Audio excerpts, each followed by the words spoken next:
नमस्कार आ हार्दिक स्वागत बा रेडियो सानवी 96.4 मेगाहर्ट्ज के प्रस्तुति कार्यक्रम सवाल जवाब में। कार्यक्रम सवाल जवाब के साथ उपस्थित हो चुकल बानी हम कार्यक्रम प्रस्तोता मुकलेश गदी। हर एक दिन संजिया के 6:30 बजे से 7:15 बजे तक प्रसारण होके वाला कार्यक्रम सवाल जवाब में खास करके देश के समसामयिक राजनीतिक घटनाक्रम, शिक्षा, स्वास्थ्य, कृषि, रोजगारी लगायत आम जनता से प्रत्यक्ष सरोकार राखे वाला हरेक समय सांदर्भिक विषय में बहस और छलफल करेनी सन।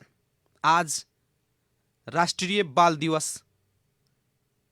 नेपाल संयुक्त राष्ट्र संघीय बाल अधिकार महासंधि 1989 के अनुमोदन भइला आज 31 वर्ष पूरा भइल बाटे।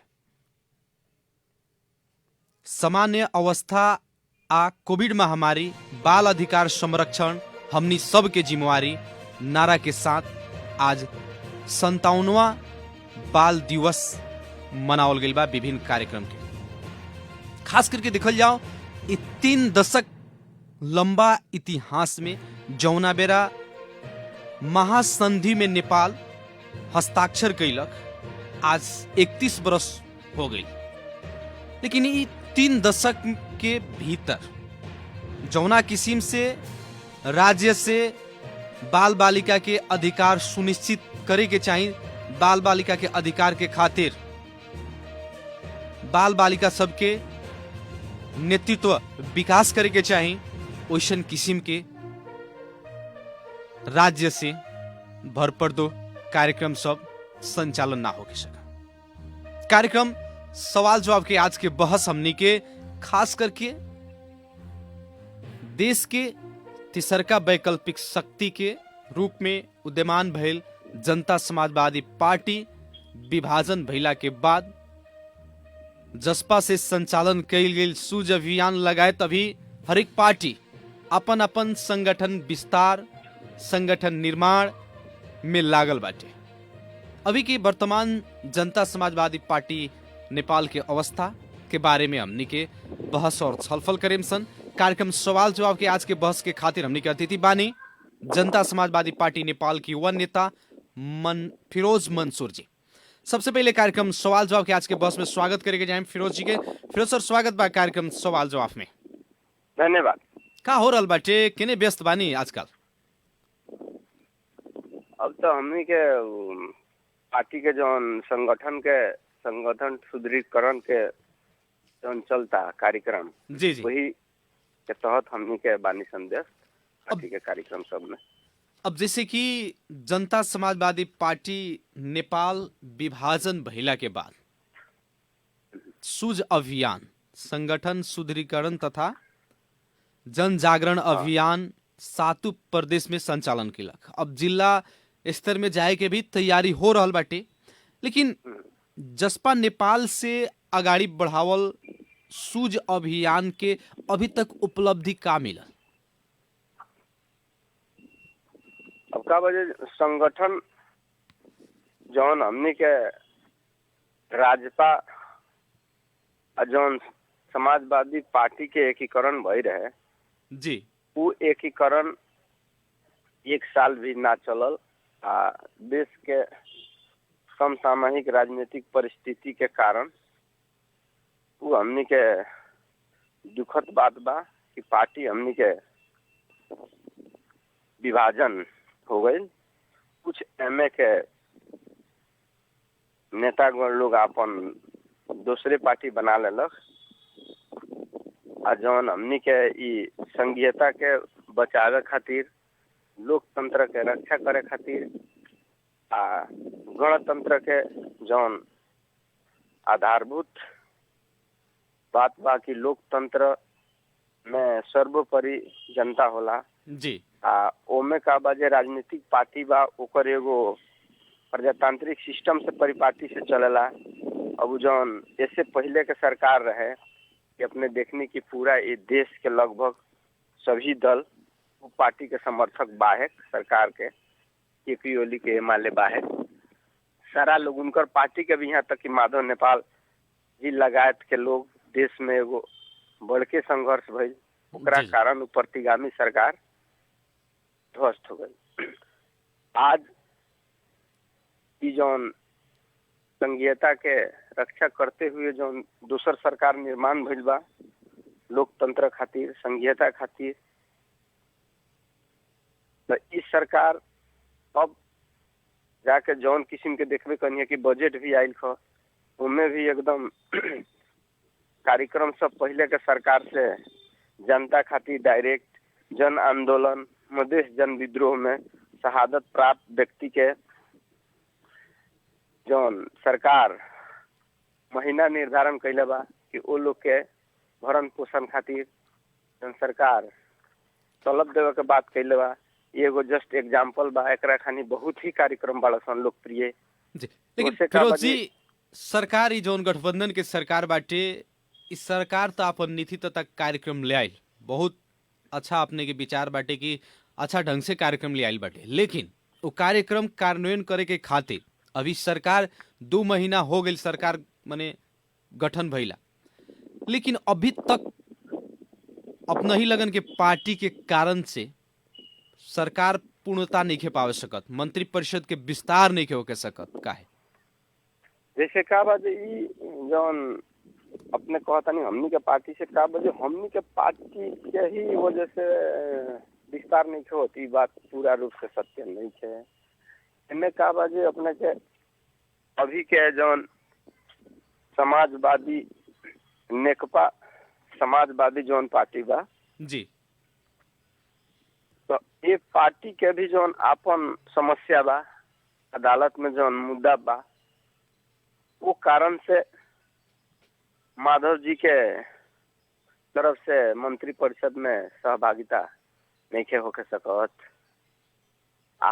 हमनी के भी पार्टी के भी जौन 20% वाला के समस्या बा जी, अपने लगन की भी पार्टी कर रहल बाटे कि जब तक राजनीतिक दल संबंधी जो अध्यादेश आइल बा विभाजन संबंधी यदि नहीं के होखत, हाँ, फिरता नहीं के हो तब तक सरकार में ना सहभागी होखे सन। फिरता तो कथी निष्क्रिय हो जाए तो हो जाएगा, लेकिन तो का है डर हो गइल बा पार्टी फूटे के का? अब का बजे जौन माने 20% से तो पार्टी के तो कम सांसद के संख्या चाहे नहीं। जी जी, आखिर तो कोनो समय में ऐसा तो ना रहेला ना जो पार्टी अमर अजर बन के आयल बा जो ना फूटे सकी। राजनीतिक स्वार्थ नीचा ऊपर भइला के कारण इतिहास बा फूटेला, उससे भी ओकरा के स्वाभाविक के माने के पड़ी। लेकिन फिरोज जी, बात आवत है कि जैसे कि पूर्व सरकार जौन के पी शर्मा ओली नेतृत्व के सरकार रहे, जौना बेरा ये अध्यादेश राजनीतिक दल संबंधी विभाजन के जौन अध्यादेश लाओत रहे 40% के व्यवस्था करके, वो बेरा अपने लगन के तत्कालीन समाजवादी पार्टी फोरे के खातिर वो बेरा व्यापक कहीं न कहीं जे आलोचना भइल, व्यापक विरोध भइल, जेकरा कारण सरकार वो अध्यादेश के फिरता लेला। लेकिन ए बेरा अभी के जौन वर्तमान सरकार शेर बहादुर देउवा जी के नेतृत्व के सरकारी जौन दल विभाजन संबंधी 20% के एगो बहुत सहज जौनी कहीं न कहीं एगो वातावरण बना देलक दल विभाजन करे के खातिर, लेकिन अपने लगन चुपचाप एकरा के समर्थन कैनी। एह बेरा उहे चीज अपने लगन के खातिर कहीं न कहीं मुश्किल नहीं के बन गए। अब का वजह वो तो मुश्किल उसके वजह से नहीं है, कोनो भी परिवर्तन होला तो ओकर सकारात्मक नकारात्मक दोनों पक्ष होला, तो उसे एगो प्रतिगामी सरकार के धाराशाही करे के रहे तो हर कीमत हर हमनी के माने बलिदान दे के ओकरा के कोई निशान अन्य दल के भी सहकार्य भइल, तो उसे ओकरा के हमनी के खास अथी नहीं है, वो निष्क्रिय हो जाए तो ओकरा बाद में ई मंत्री परिषद के पूर्णता हो जाए। अब जैसे कि बात आ रहल बाटे कि अपने लगन के पार्टी भीतर मंत्री बने के खातिर नेता लोग के बहुत माने लंबा लिस्ट बाटे, अपने के पार्टी अध्यक्ष जी के कहीं न कहीं जे बहुत माने कठिनाई हो रहल बाटे केकरा के हम केकरा नेतृत्व में सरकार में पठाएं, ओकरा डर से भी यदि कुछ लोग नइखे पड़त तो मंत्रिमंडल के अंदर तो पार्टी फोड़े के संभावना बढ़ सकता।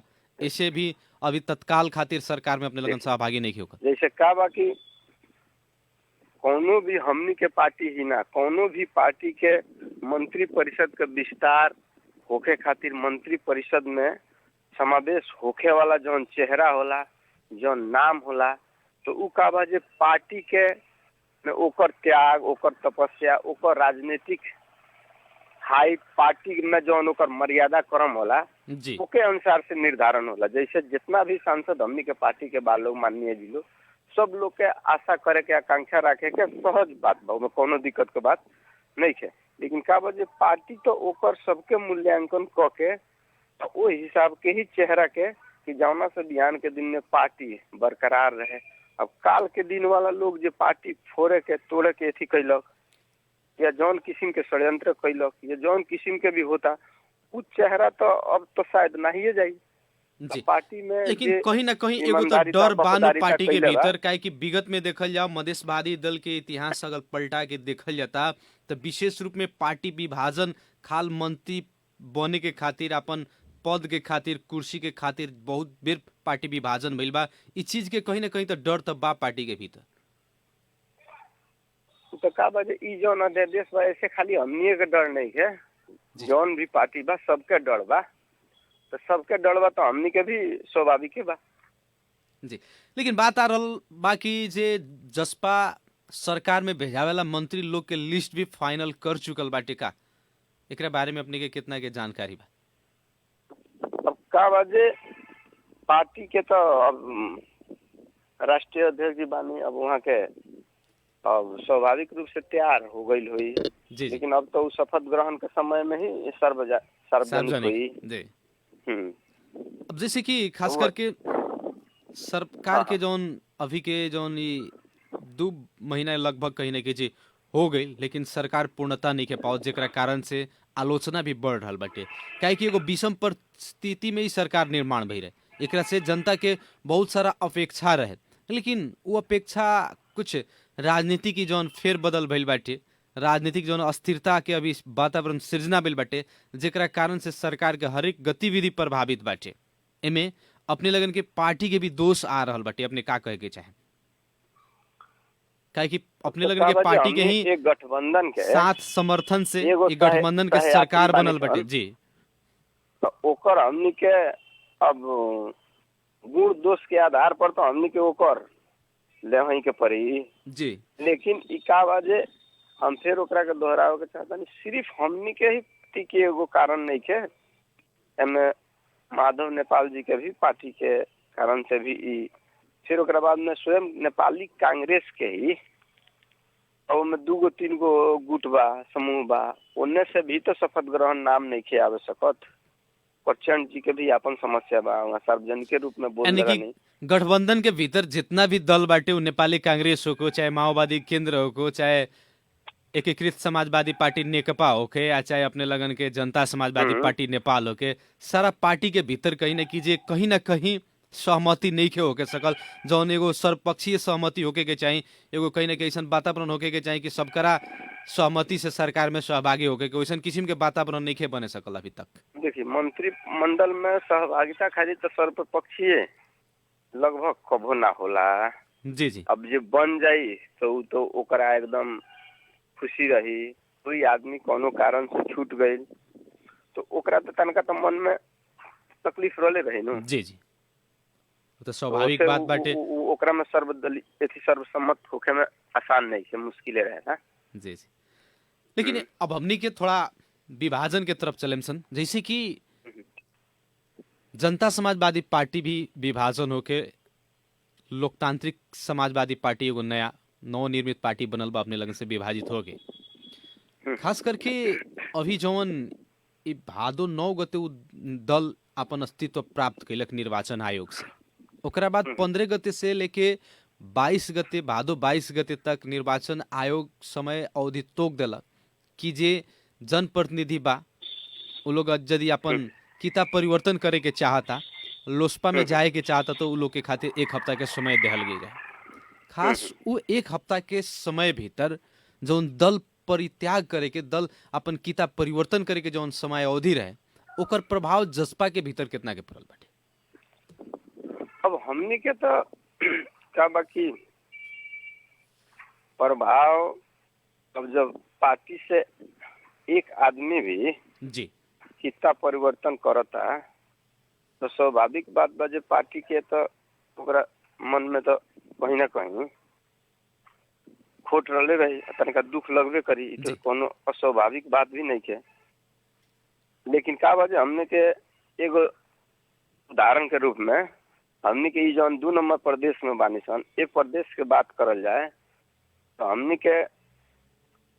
हमनी के जसपा से निर्वाचित स्थानीय तह के जनप्रतिनिधि 2334 आदमी रहे, जी जी जेमे जम्मा 8 से 66 लोकतांत्रिक समाजवादी में गई लोग, माने स्थानीय तह के जी मेयर, उपमेयर, ओडा अध्यक्ष आ बड़ा सदस्य लोग। सदस्य जी अच्छा, अब प्रदेश सभा सदस्य में टोटल कुल हमनी के जसपा के 55 आदमी रहे, जी जी जेमे 16 आदमी लोकतांत्रिक समाजवादी में गई मात्र गई। अब तो एगो का बजे ऐसे तो उ भी पार्टी पहले अस्तित्व में ही रहे, जी ऐसा तो ना रहे, तो उससे तो एको आदमी 2 आदमी जाता तो असर तो रले रही। लेकिन अब अपने तथ्यांक रूप से बात करम, गणितीय एकरा के हिसाब देखल से जाए बात कइल जाए तो तो कोनो खासे ओकरा के असर ना मानल जाए। माने वाला, असर ना पड़े वाला परिस्थिति। लेकिन फिरोज जी जौन बेरा राजपा रहे, समाजवादी पार्टी रहे, मधेश के जनता के एक ही गो मने जन भावना रहे कि जितना भी पार्टी बा मधेशवादी दल सब एक हो के अगाडि बढ़ी तो बड़ा ही बढ़िया रही। वो मधेसी जनता के जन भावना बमोजिम अपने लगन एकता भैनी लगन बड़ा खुशी मने मधेश में भइल। लेकिन वो खुशी सालों भर ना बीतल, खुशी चकनाचूर हो गई। अपने के एगो कहीं ना कि जे सच्चा एगो मधेसी नेता के हैसियत से और जनता समाजवादी पार्टी के एगो युवा नेता के हैसियत से ई जौन जसपा के जौन विभाजन भइल अपने के कैसन लागल? इसलिए का बाजे अब राजनीतिक एगो विचार से, एगो सिद्धांत से होला। अब जी। हमनी के जौन जसपा रहे, अब जौना सरकार के हमनी प्रतिगामी कह के रोड पर रहनी सन, आंदोलन कहनी सन, आ सारा ओकरा विरोध में उ प्रतिगामी ओकर गतिविधि भी लोकल जौन उ तो कबीर दास वाला एथी हो गल, जौना गाछ पर बैठे के बा उहे डाढ़ी के काटे के डाढ़ी पर बैठे के बा उहे डाढ़ी के काट देवे के बा। तो मान ली अपने के जौन इस सदन के ई पूरा संसार के इतिहास है, एक बेर कहीं भइल है भंग विघटन भइल है, लेकिन दोबारा कह के भी विघटन कर देलक जौन प्रतिगामी सरकार केपी ओली के, आ ओकरा के कौन नैतिकता से समर्थन करतानी।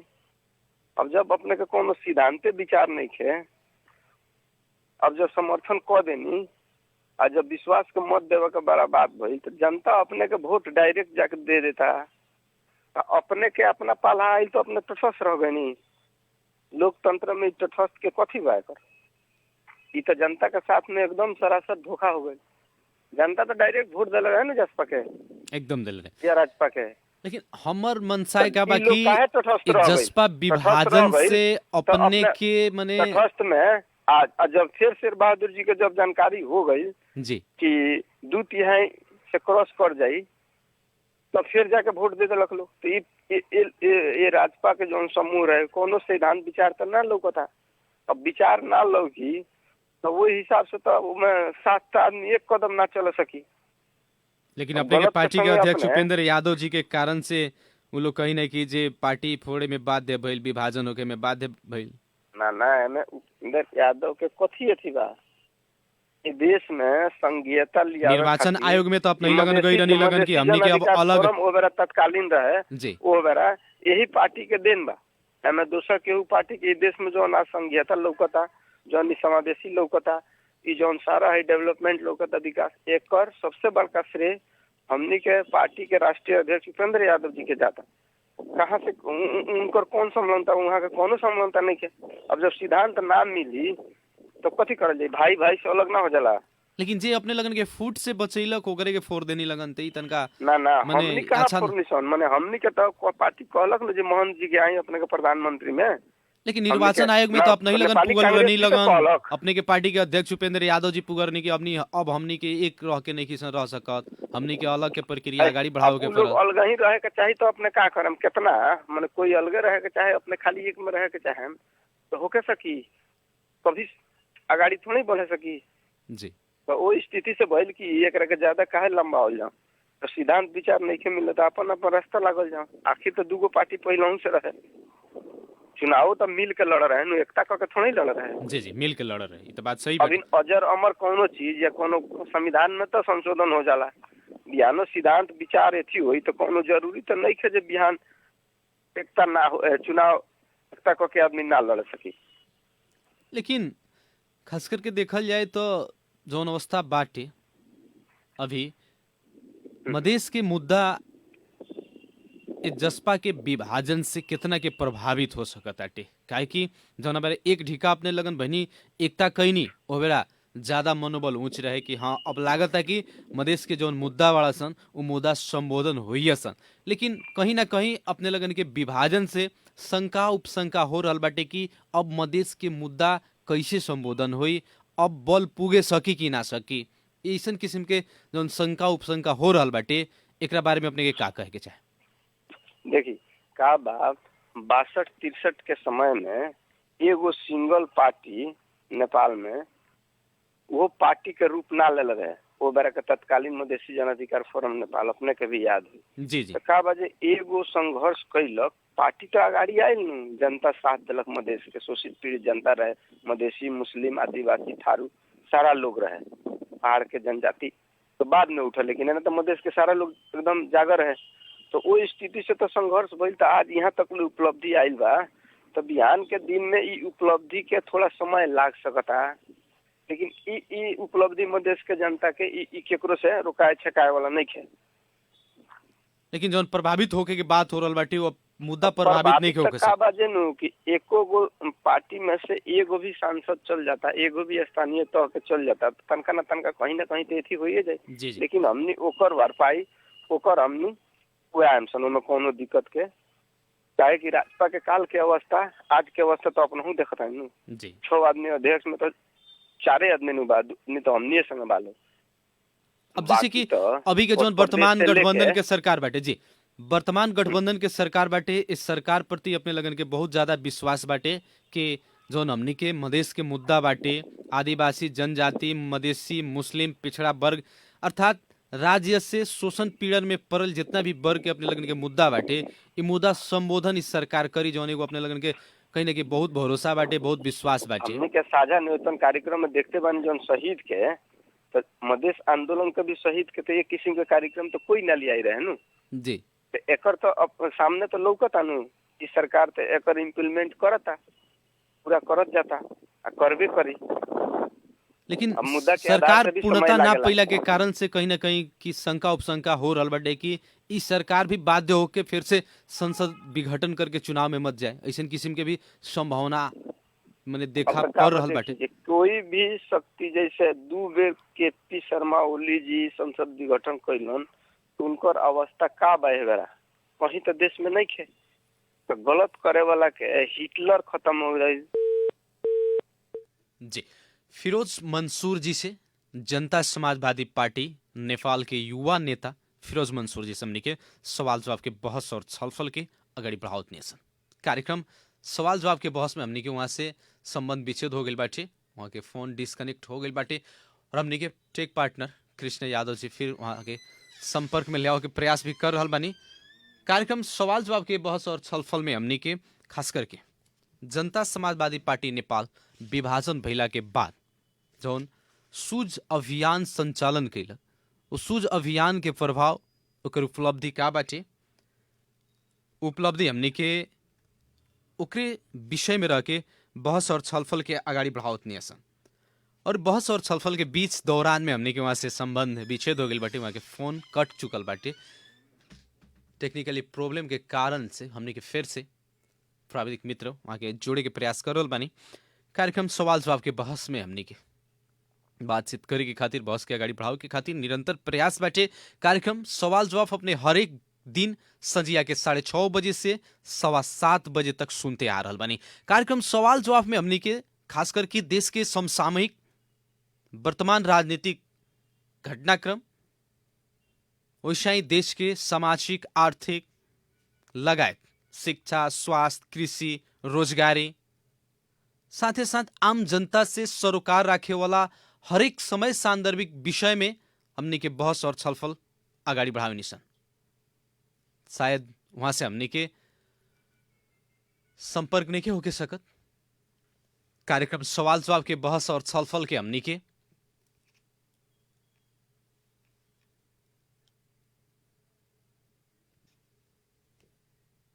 कार्यक्रम सवाल जवाब के बहस में फिर से वहां के हमने के संपर्क में लियाओ के प्रयास कर रहल बानी सन और हमने के प्राविधिक मित्र एकदम पूरा तैयारी बानी वहां के संपर्क में लियाओ के खातिर प्रयास कर रहल बानी।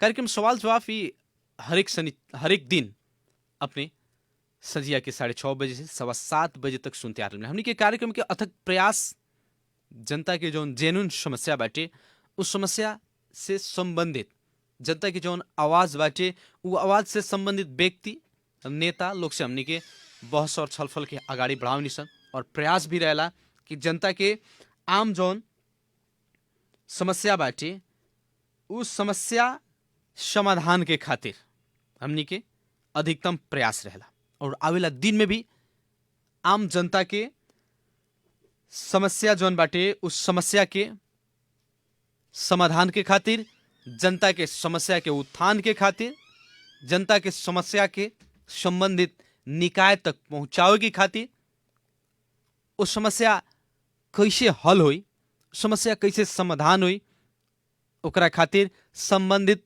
निकाय के ध्यान आकर्षण कराव के खातिर कार्यक्रम सवाल जवाब के मार्फत हमनी के बहस और छलफल के आगाड़ी बढ़ावनी सन। कार्यक्रम सवाल जवाब के आज के बहस और छलफल के हमनी के अंत में आ चुकल बानी सन। कार्यक्रम सवाल जवाब के आज के बहस सुननी एकरा ला अपने संपूर्ण के बहुत बहुत धन्यवाद देवे के चाहे। विशेष धन्यवाद आज के अतिथि जनता समाजवादी पार्टी नेपाल के युवा नेता फिरोज मंसूर जी के भी धन्यवाद। वैसे ही हमारा आवाज के अपने के रेडियो सेट तक पोगाव में टेक्निकली रूप से सपोर्ट के नहीं प्राविधिक मित्र हमने के कृष्ण यादव जी वहां के भी ढेर सारा धन्यवाद देते हुए कार्यक्रम सवाल जवाब के आज के बहस से हम कार्यक्रम प्रस्तोता मुकलेश गदी आज के खातिर विदा चाहत बानी। प्रणाम।